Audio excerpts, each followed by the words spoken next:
بسم الله الرحمن الرحيم والعصر إن الإنسان لفي خسر إلا الذين آمنوا وعملوا الصالحات وتواصوا بالحق وتواصوا بالصبر.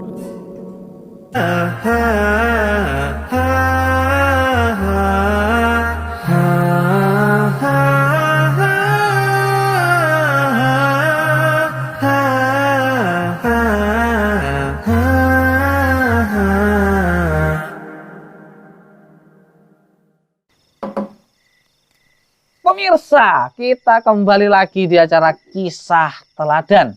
Masih menceritakan ya sahabat yang mulia Abu Ayyub Al-Ansori. Masya Allah, bagaimana begitu bahagianya Abu Ayyub Al-Ansori ketika rumahnya didatangi oleh Rasulullah SAW. Ceritanya tadi Abu Ayyub ya berada di kebun, kemudian mendengar suara Rasulullah SAW, kemudian dia pun menghampirinya. Ternyata pemirsa yang dirahmati Allah Subhanahu Wa Taala, Rasulullah dan Abu Bakar beserta Umar bin Khattab ya datang ke rumah Abu Ayyub ya karena kelaparan. Dan bukan makin sedih nih kalau rumahnya didatangi orang yang kelaparan, melainkan begitu bahagianya lah Abu Ayyub Al-Ansori ya ketika rumahnya didatangi oleh Rasulullah SAW. Kemudian, wahai Rasulullah, tenang saja, kalau gitu memang sudah aku akan siapkan ya makanan yang akan kuhidangkan kepadamu. Kemudian pemirsa yang dirahmati Allah, diambilnya dari kebun yang belakang satu janjang kurma. Yang di janjangan tersebut terdapat kurma yang sudah matang, kurma yang setengah matang yang masih rutop, dan kurma yang masih agak belum matang-matang kali itu. Nah gitu. Jadi kata Rasulullah SAW, wahai Abu Ayyub, gak usah dipotong semua, petik aja beberapa. Oh enggak usah Rasulullah. Memang sengaja aku potong satu janjang ini karena aku ingin melihat kamu dan para sahabatmu memakannya sampai kenyang nih. Dan memang sudah kuniatkan aku ingin menjamumu wahai Rasulullah. Dan tidak hanya ini saja. Enggak hanya ini aja nih. Udah pohon kurma itu satu janjang dipetikkan ataupun diambil untuk Rasulullah dan para sahabatnya. Enggak cuma itu ternyata pemirsa yang dirahmati Allah Subhanahu Wa Taala. Begitu mulianya Abu Ayyub ya dalam menjamu Rasulullah Shallallahu Alaihi Wasallam. Pemirsa, tidak hanya itu, kemudian Abu Ayyub pun menyembelih satu ekor kambing untuk tetangganya. Satu ekor kambing hanya untuk menjamu Rasulullah dan dua orang sahabatnya.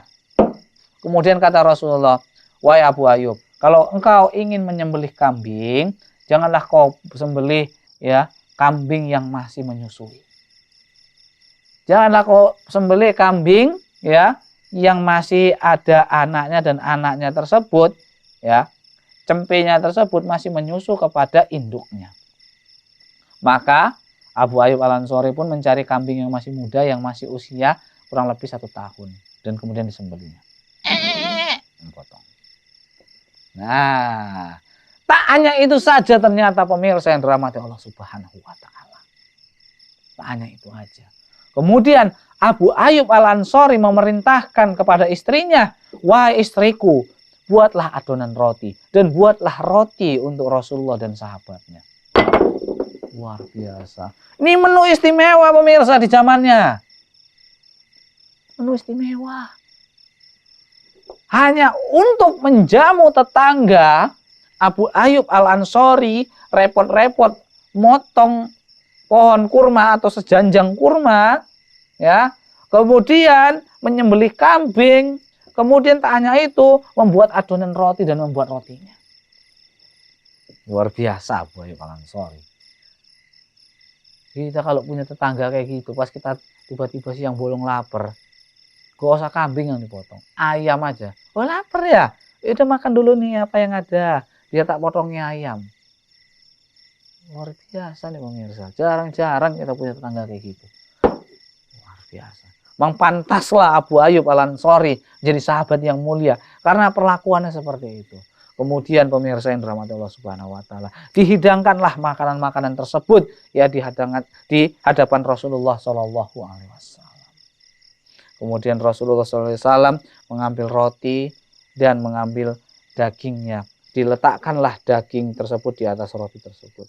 Kemudian memerintahkan kepada salah seorang sahabat untuk mengantarkan ya roti dan daging tersebut ke rumahnya dan berikanlah kepada Fatimah.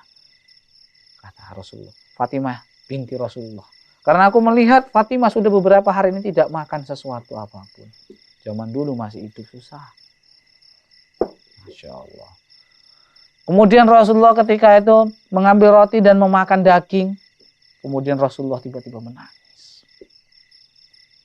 Roti, daging, kurma, dan rutop, ya kurma yang masih basah, dan kurma yang masih agak belum matang. Makanannya adalah makanan nikmat. Dan kelak kita akan diminta pertanggungjawabkan dengan memakan makanan yang enak dan lezat ini. Subhanallah. Sekedar makan makanan yang lezat saja pemirsa yang dirahmati Allah Subhanahu wa taala. Kelak kita akan diminta pertanggungjawabkan gara-gara hanya makanan enak. Subhanallah. Dan Rasulullah memikirkan hal tersebut. Pernah nggak nih terbesit di dalam hati kita? Selama ini kita makan enak, nikmat, nggak habis. Nggak habis. Rasulullah habis saja, itu bakalan sedih. Dia aja sedih. Karena bakalan dihisap itu nanti di hari kiamat. Nah, pemirsa yang dirahmati Allah Subhanahu wa taala, akhirnya Rasulullah ketika itu dan para sahabatnya makan sampai kenyang, alhamdulillah, ya lapar pun hilang dari diri Rasulullah dan para sahabatnya. Nah, Rasulullah adalah orang yang mulia, ketika mendapatkan kebaikan, maka dia akan membalas sebuah kebaikan pula. Maka kata Rasulullah SAW, wahai Abu Ayyub, datanglah esok sore ke rumahku, karena aku ingin membalas kebaikanmu. Subhanallah. Keesokan harinya Abu Ayyub Al-Ansori datang ke rumah Rasulullah Shallallahu alaihi wasallam. Kemudian apa yang diberikan oleh Rasulullah Shallallahu alaihi wasallam? Rasulullah memberikan budak wanita, anak kecil kepada Abu Ayyub. Wahai Abu Ayyub, perilakukanlah budak perempuan kecil ini dengan perlakuan yang baik-baik. Kemudian Abu Ayyub pun membawa pulang budak hadiah Rasulullah Shallallahu alaihi wasallam tersebut. Kemudian kata istri dari Abu Ayyub ketika sampai di rumah, wahai Abu Ayyub, siapakah budak wanita ini?